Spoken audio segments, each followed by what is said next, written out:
ಜಗನ್ಮಾತೆ ಹಾಗೂ ಎನ್ನ ಆರಾಧ್ಯ ಗುರು ಶ್ರದ್ಧಾನಂದಪ್ಪಂಗಳವರನ್ನ ಎನ್ನ ಅಂತರಾಳದಲ್ಲಿ ಸ್ಮರಿಸಿಕೊಂಡು ದೇವಿಯ ಪಾರಾಯಣ ಇವತ್ತಿನ ದೇವಿಯ ಪಾರಾಯಣದ ಪೀಠಿಕಾ ಅಧ್ಯಾಯದ ಒಂದು ಸಣ್ಣ ಚಿಂತನೆ. ಪರಮ ಪರತರ ಪರಮ ಮಂಗಳ ಪರಮ ಪೂರ್ಣ ಜ್ಯೋತಿ ಪರಮ ಚೈತನ್ಯಾತ್ಮ ಪರಮಾಕಾಶ ಪರಮೇಶ ಶರಣ ರಕ್ಷಕ ಸಕಲ ಬಿಷ್ಟವ ನಿರುತವೀವ ಯೋಧ್ಯ ಪುರವನು ಪೊರೆವ ವರ ಚಿದಾನಂದ ಗುರುಮಾಳ್ ಎಮಗೆ ಮಂಗಳವ. ಅಂದರೆ ಅತ್ಯಂತ ಶ್ರೇಷ್ಠದಾಯಕನು ಪರಮ ಪೂಜ್ಯನಿಯಾಗಿರ್ತಕ್ಕಂಥ ಚಿದಾನಂದ ಅವಧೂತರು ನಮಗೆ ಮಂಗಳವನ್ನುಂಟು ಮಾಡಲಿ ಅಂತ ಇದರ ಅರ್ಥ. ಎರಡನೇ ಶ್ಲೋಕ, ಆತನ ನಿಜ ಶಿಷ್ಯನಾರನೆ ಪಾತಕಗಳು ಪವಿತ್ರ ಸರ್ವದೂತ ಚಿದಾನಂದಾವಧೂತನಾಂ ಗುರುವಿನಾಜ್ಞೆಯಲ್ಲಿ ಓತು ಹೇಳಿದ ದೇವಿ ಚರಿತವ ಮಾತು ತಿಳಿ ಧರ್ಮ ಅರ್ಥ ಕಾಮ್ಯವು ಖ್ಯಾತ ಮೋಕ್ಷವು ಸಿದ್ಧಿಯಾಗಲು ಜಗಕ್ಕೆ ತಾನಿದನು ಅಂತ. ಅಂದ್ರೆ ಅತ್ಯಂತ ಶ್ರೇಷ್ಠವಾಗಿರ್ತಕ್ಕಂಥ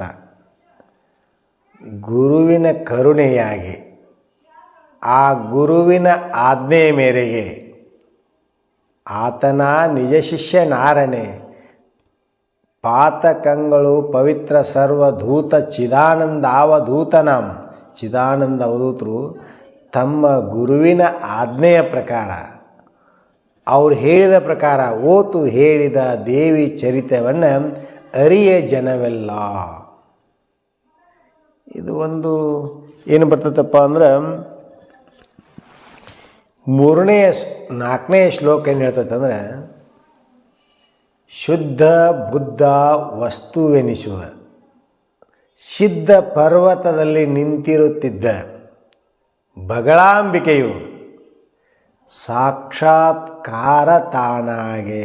ಅಂದರೆ ಚಿದಾನಂದ ಅವಧೂತರು ದೇವಿಯನ್ನು ಸಾಕ್ಷಾತ್ಕಾರ ಮಾಡಿಕೊಂಡ್ಳು ಅಥವಾ ದೇವಿ ಅವರಿಗೆ ಪ್ರತ್ಯಕ್ಷ ಆಗಿ ಶುದ್ಧ ಬುದ್ಧ ವಸ್ತುವೆನಿಸುವ ಸಿದ್ಧ ಪರ್ವತದಲ್ಲಿ ನಿಂತಿರುತ್ತಿದ್ದ ಬಗಳಾಂಬಿಕೆಯು ಅವರಿಗೆ ಸಾಕ್ಷಾತ್ಕಾರ ತಾನಾಗಿ ಅದನ್ನು ಏನು ಬರ್ಸ್ಯಾಳ ಅದನ್ನು ಬುದ್ಧಿವಂತರು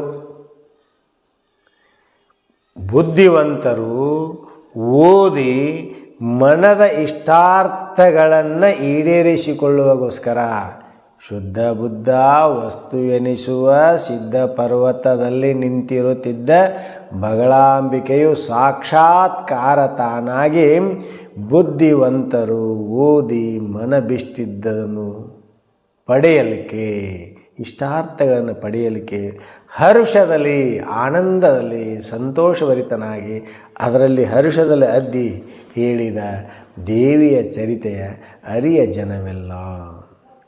ಇನ್ನು 5ನೇ ಶ್ಲೋಕ ಭಾಳ ಚಂದ ಹೇಳ್ತದೆ. ಜ್ಞಾನ ಮಾರ್ಗವ ತಿಳಿವೇನೆಂದೊಡೆ ಜ್ಞಾನ ಸಿಂಧು ಹೇಳಿರಿವಣ. ನೀ ಜ್ಞಾನಿ ಆಗ್ಬೇಕಂತ ಮನಸ್ಸಾಗಿತ್ತಂದ್ರೆ ಜ್ಞಾನ ಸಿಂಧುವನ್ನು ಬರೆದೇನೆ ಅದರ ತತ್ವಗಳನ್ನು ತಿಳ್ಕೊಂಡ ನೀ ಧ್ಯಾನಿ ಆಗು. ಏನು ಕಾಮ್ಯವೋ ಬೇಡದಡೆಯೋ ನೀವು ಧ್ಯಾನಿಸಿರಿ. ಜ್ಞಾನ ಅಷ್ಟೇ ಅಲ್ಲ, ನೀನು ಏನು ಬೇಡ್ತೀಯೋ ಏನು ಕಾಮ್ಯವೋ ಏನು ಕೆಲಸಪ್ಪ ನಿಂದ ಬೇಡದಡೆಯೋ ನೀ ಬೇಕಂದ್ರೆ ನೀವು ಧ್ಯಾನಿಸಿರಿ ದೇವಿ ಚರಿತ್ರವ ನ್ಯೂನ್ಯವಿಲ್ಲದೆ ಸಂಶಯ ಇಲ್ಲದೆ ಸಿದ್ಧಿಯಾಗೋದು ಸತ್ಯವಿದು. ಏನು ಅದ್ಭುತ ಹೇಳ್ಯಾರಂದ್ರೆ ಅದೇ ಪೀಠಿಕಾ ಅಧ್ಯಾಯದಾಗ 6ನೇ ಶ್ಲೋಕ ಇರ್ತೈತಿ. ಮೋಕ್ಷ ಕಾಮ್ಯವದಾವುದೇವುದ. ನಿನಗೆ ಮೋಕ್ಷ ಬೇಕಂದ್ರೆ ಆ ಮೋಕ್ಷದ ಕೆಲಸ ಯಾವುದಂತಿಲ್ಲ, ಅದು ಅಪೇಕ್ಷಿಸಿದ ಸಿದ್ಧಿಯಾಗುವುದು. ಈಕ್ಷಿಸಿಯೇ ಮನದಲ್ಲಿ ದೇವಿಯ ಮಹಾತ್ಮೆಯನ್ನು ಸ್ಮರಿಸಿದೊಡೆ. ಅಷ್ಟೇ ಅಲ್ಲ, ತಕ್ಷಕವು, ವೃಶ್ಚಿಕವು, ಭೂತವು, ರಾಕ್ಷಸರು, ವ್ಯಾಘ್ರ ಮೊದಲ ಆ ಕ್ಷಣದಿ ಅಂದ್ರೆ ದೇವಿಯ ನಾಮಸ್ಮರಣೆಯನ್ನು ಮಾಡಿದರೆ ತಕ್ಷಕ, ವೃಶ್ಚಿಕ, ತಕ್ಷಕ ಅಂದರೆ ಹಾವ, ವೃಶ್ಚಿಕ ಅಂದರೆ ಚೇಳ, ತಕ್ಷಕ, ವೃಶ್ಚಿಕವು, ಭೂತವು, ರಾಕ್ಷಸರು, ವ್ಯಾಘ್ರ ಮೊದಲ ಎಂತೆಂಥ ವಿಷಜಂತು, ಕಾಡು ಪ್ರಾಣಿಗಳು, ಕ್ರೂರ ಮೃಗ ಪಕ್ಷಿಗಳು ಯಾವ ಇರಲಿ ಅವುಗಳ ಭಯ ಹರಿಯುತ್ತಿರುವುದೀ ದೇವಿಯ ಚರಿತೆಯಲ್ಲಿ. ಅದಕ್ಕೆ ಮತ್ತೇನು ಹೇಳ್ತಾರಂದ್ರೆ, ಅದಕ್ಕೆ ಏನು ಮಾಡಬೇಕಪ್ಪ ಅಂದರೆ 7ನೇ ಶ್ಲೋಕ ಹೇಳ್ತದೆ, ನಡೆಯುತ್ತಲೇ ಈ ಚರಿತೆ ಸ್ಮರಿಸಲಿ.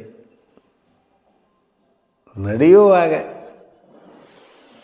ನುಡಿಯುತ್ತಲೇ ಈ ಚರಿತೆಯನ್ನು ನುಡಿಬೇಕು.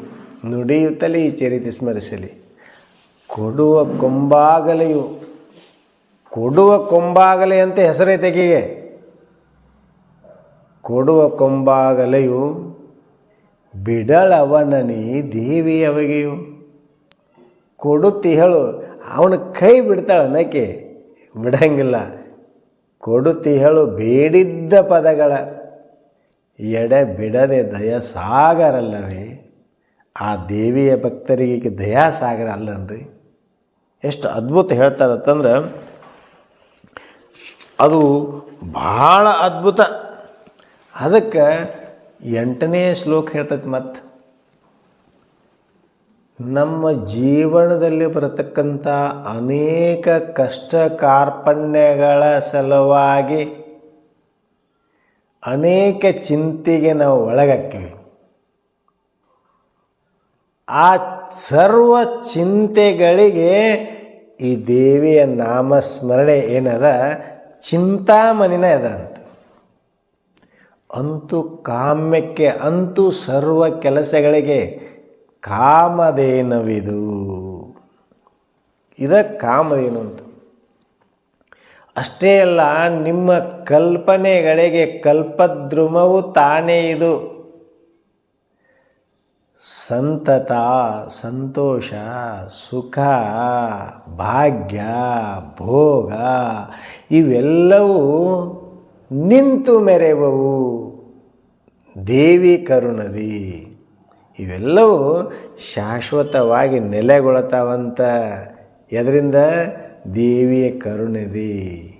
ಎಂತೂ ಪೇಳುವೆ, ಹೆಂಗೆ ಹೇಳಪ್ಪ ದೇವಿಯ ಚರಿತ್ರದ ಗ್ರಂಥದ ಮಹಿಮೇನು. ಎಷ್ಟು ಅದ್ಭುತ ಅದ ನೋಡ್ರಿ. ಇನ್ನೊಮ್ಮೆ ಆ ಶ್ಲೋಕ ಹೇಳೋ ಹಂಗೆ ಅನಿಸ್ತದೆ ನನಗೆ. ಚಿಂತೆಗೆಯು ಚಿಂತಾಮಣೆಯಿದು, ಅಂತೂ ಕಾಮ್ಯಕ್ಕೆ ಕಾಮಧೇನವಿದು, ಅಂತೂ ಕಲ್ಪನೆಗಳಿಗೆ ಕಲ್ಪದ್ರುಮವು ತಾನೇ ಇದು. ಸಂತತ, ಸುಖ, ಭಾಗ್ಯ, ಭೋಗ ನಿಂತು ಮೆರೆವವು ದೇವಿ ಕರುಣದಿ.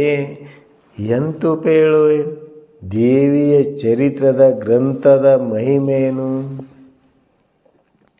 ಅಲ್ಲಿ 9ನೇ ಶ್ಲೋಕ ಇರ್ತದೆ ಏನಂದರೆ, ಸಾಧನ ಆಗದ ಕಾರ್ಯಗಳು ತಾವ ಸಾಧನ ಆಗುವವು. ಸಾಧನಾಗದ ಕಾರ್ಯಗಳು ತಾವು ಸಾಧನ ಆಗುವವು ದೇವಿ ಚರಿತದೆ. ವಾದಿಗಳು ಏನು ನಿಮಗೆ ವಾದ ಮಾಡ್ತಾರಲ್ಲ ಅವರು ಮುಖಭಂಗ ಆಗುವರು.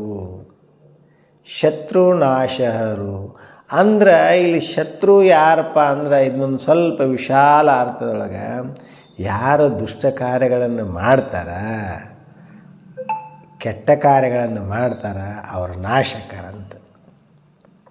ಹಿಂಗೆ ಕಾದು ಈರ್ಪಳು ನಿಮ್ಮನ್ನು ಯಾವಾಗಲೂ ಸದಾವ ಕಾಲಕ್ಕೆ ಕಾಪಾಡ್ತಾಳ. ಕಾದು ಈರ್ಪಳು ದೇವಿ ನಿತ್ಯದಿ ಓದುತಿಯನ್. ಹಿಂಗೆ ದಿವಸ ನಿತ್ಯ ಪಾರಾಯಣ ಯಾರು ಓದ್ತಾರಲ್ಲ ಅವ್ರನ್ನ ಈ ರೀತಿಯಾಗಿ ಕಾಪಾಡ್ತಾಳೆ. ಅಷ್ಟೇ ಅಲ್ಲ, ಮತ್ತು ಮುಂದೆ ಹೇಳ್ತಾನೆ, ಸಹೋದರನ ಸಂಪತ್ತು ಸೈತಲಿ ರಕ್ಷಿಪಳು ಬಿಡದೆ. ಇಲ್ಲಿ ಆಧ್ಯಾತ್ಮಿಕ ಜೀವಿ ಆದವ ಹೆಂಗಿರ್ಬೇಕಂದ್ರೆ ಇಲ್ಲಿ ಜಾತಿ ಇಲ್ಲ, ಕುಲ ಇಲ್ಲ, ಭೇದ ಭಾವ ಏನೂ ಇಲ್ಲ.